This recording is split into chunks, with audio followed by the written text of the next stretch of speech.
Cheers, everybody. We're back for part 2 of miso salmon. If you didn't catch the first part of this recipe, I marinated some beautiful salmon fillets in a miso marinade. And as I said the other day, this recipe is the bomb. It's a umami bomb in your mouth. It's so good. It's going to change your life. But if you didn't see the video before, you can either go to my YouTube channel, Dish Off the Block, or it's posted on my Facebook page, Pamela Gelsomini's Dish Off the Block, or on Instagram at Dish Block. So check out the beginning part. So this has been in the fridge, cameraman, check it out, for 2 days marinating. And that's what it looks like when it comes out. I brought it to room temperature. I took it out of the fridge about 30, 40 minutes ago.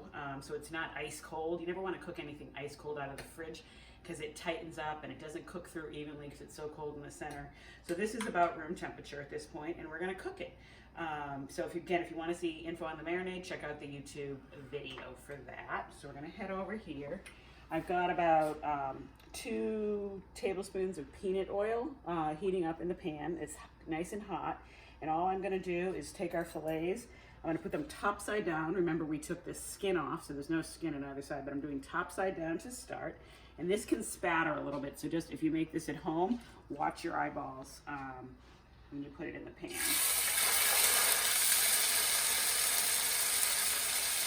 Let's see if we can get all 4 fillets.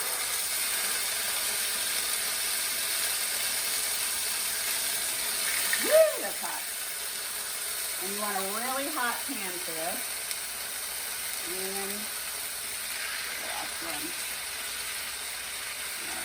And I'm going to reserve the rest of the marinade. We're going to make a fried rice in a little bit. I'm going to talk about that. And a lot of this is going to go right back into the fried rice because it's so good. You don't want to waste a single drop. So I'm going to leave this here. And I just want to talk while these are browning on the first side. These are going to get a really beautiful caramelized golden sear on them. It's so good. I can't wait for you to see it. So while those cook away, what I have right here is called mise en place. Mise en place is a French term that means everything in its place, roughly translated. If you go into like a restaurant, you'll see they have stations where everything's set up. It's a very typical way of cooking in restaurants, and it's a great way of cooking if you're cooking at home. It makes a much easier for you to complete a recipe, cook it evenly, get everything done on time than if you're trying to chop along with the recipe and get everything ready. So we're going to make, after the salmon is done, a gorgeous fried rice. And so this is my mise en place. I've got onions, garlic. I did a little purple cabbage for color, pea pods, regular frozen peas. These are bean sprouts. We've got cilantro, and I've got a bunch of eggs, and then soy sauce and oyster sauce. And then I've cooked about 2 cups of rice over here that's going to go in as our fried rice. And then, of course, salt and pepper. So this is going to have us all set for when this fish is done. We're going to cook it right in the same pan so that we get all the umami flavor from the drippings and the fried rice. And it's going to be amazing. So let's check on our fish. It's already golden. We're going to give it another minute here. We're back. All right, ready to cook the fish? Wait till you see this. Oh, look at that. Golden, caramelized. It's going to be amazing.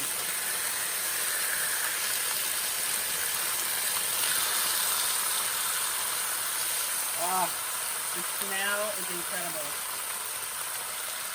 So we're going to let this go now for a couple minutes on the other side, not too long. You do not want to overcook this fish. It should be translucent in the center, just above medium rare, I would say. Basically, we're going to know when our fork goes in and out very easily. Right now I'm getting some resistance, but when it goes in and out super easy, like this guy's probably going to be done sooner because he's a little thinner. And then they're basically going to sit on this pan that I have lined with foil here, and I'm going to tempt them with foil and let them rest and stay warm while we make our fried rice. So let's see. We're very close. Oh, there's a stray piece. I might have to test it. So good.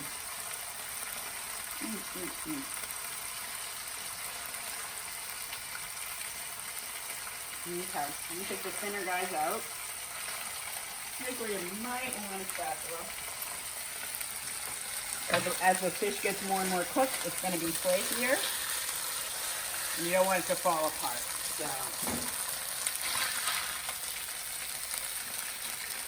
Okay. These guys are a little bit thicker. Right to the middle of the pan. Oh yeah. You can see how beautifully this is already flaking. If you can see that. It's going to be so good.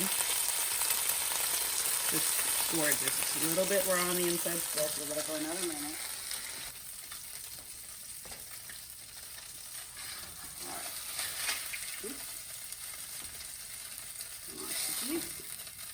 Alright. Now, I'm going to tempt this with foil. And our mise en place is ready. So we're going to, right into these drippings, we're going to start our fried rice. So I'm putting in, this is 1 large onion chopped. And I've turned my heat way down because that was on pretty high heat because we really wanted to get a good sear. And we're going to want to get all those yummy bits off the bottom of the pan. Okay. As soon as those onions start to get fragrant, you've got, I have a little bit of black bits here, so just going to get rid of that. Right there. Okay. And then we're going to add in our garlic.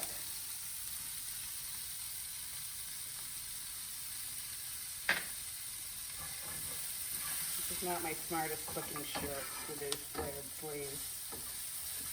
Okay.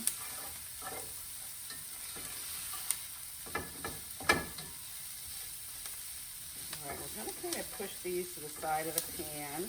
Scrape off any of this residual. Okay, now we're going to put in some egg. I'm going to add a little bit more oil to the pan. Probably about a tablespoon of peanut oil. And I'm going to add in 5 eggs. Fried rice is an awesome side dish to make because it's so versatile. You can put anything you want. You can put in leftover vegetables. You could put, it doesn't have to be Asian inspired vegetables. You could put asparagus in this. You could put mushrooms. You could put carrots. Really anything goes.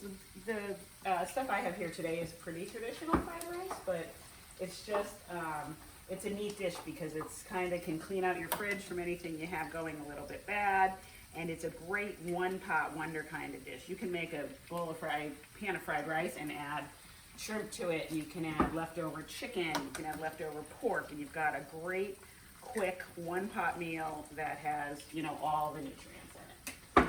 So that is 5 eggs. So if you can see here, I just cracked those into the side of the pan, kind of where I moved the eggs out.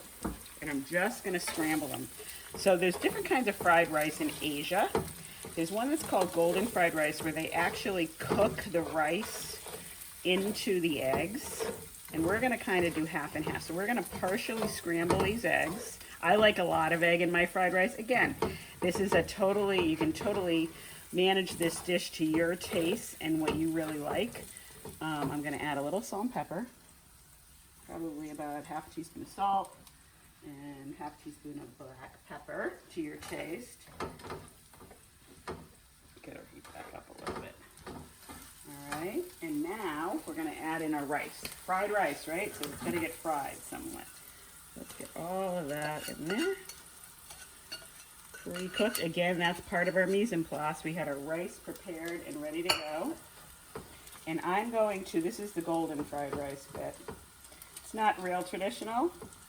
Golden fried rice is, this isn't a real traditional way of making it, but it really makes the rice combine with the egg, and it kind of separates the grains of the rice, is what they say.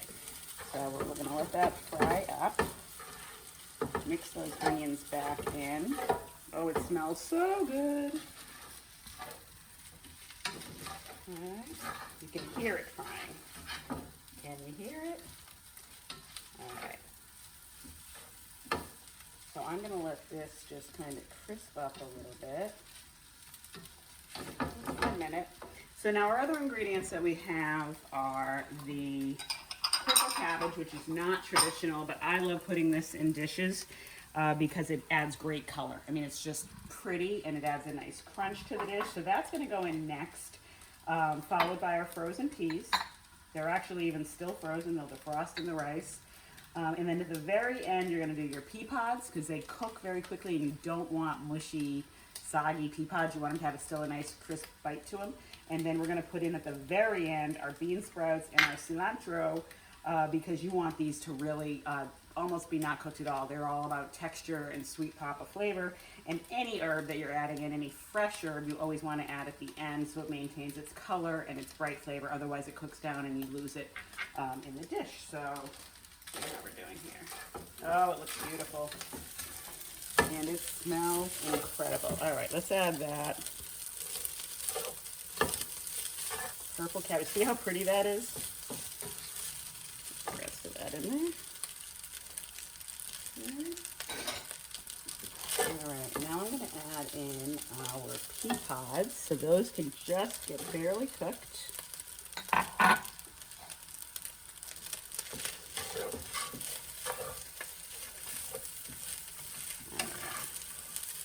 All right, now, traditional as you might guess in a fried rice is soy sauce. So we're going to add soy sauce and oyster sauce, which are two traditional sauces. We're going to add about a tablespoon of soy. You don't want to make it too much soy sauce. You don't want a dark brown. You just kind of want to do enough to flavor it. So about a tablespoon. And these recipes are all on the blog. So if you want to go step by step at exact measurements, this is on the blog. And then oyster sauce.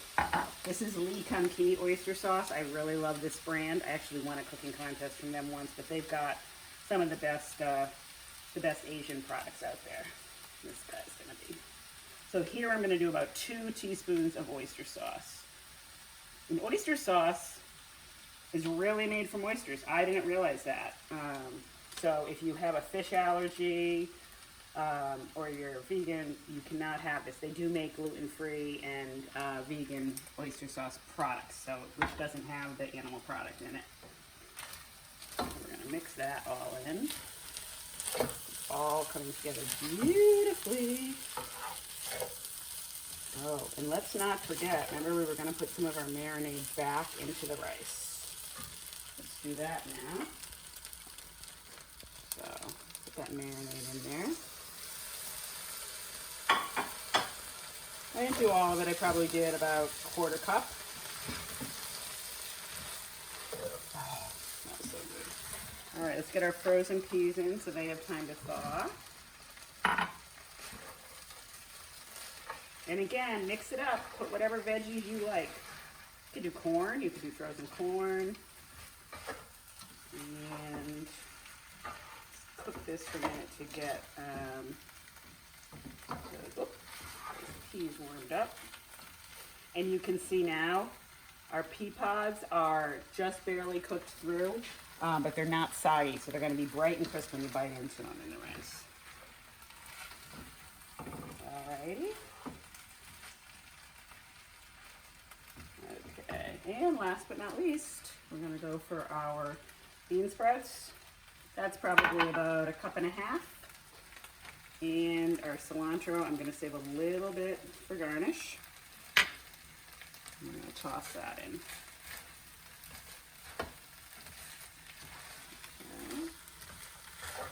Okay. Beautiful. And that's it. All right, so we're going to, or I'm going to transfer everything over to the counter and we're going to plate the dish and take a taste in 1 minute. All right, we're ready to plate. Here we go. Look how beautiful this is. So we're gonna do some fried rice. I love these block plates I bought, by the way. It makes food look so pretty. A little bit of fried rice.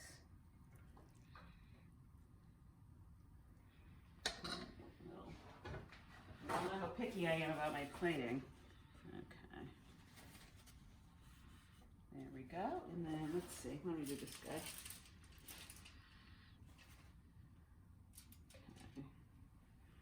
And a beautiful piece of fish. And then if you like, you can garnish with some sesame seeds. I like to do black and white, so these are a little toasted white. Beautiful. And a little black. Gorgeous. There. Okay. All right. I think it's time to taste. Use this fork. All right, here we go. Miso salmon over fried rice. Gorgeous. Let's try a bite. Pardon my fingers.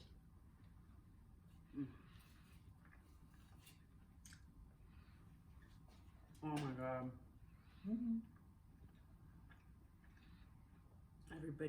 Every bit as good as I said it would be. Just to give you a peek in the middle here. See how gorgeous that is? That's exactly how you want it done. It's glistening. It's cooked through, but it's translucent, so it's not overcooked. That is absolute perfection.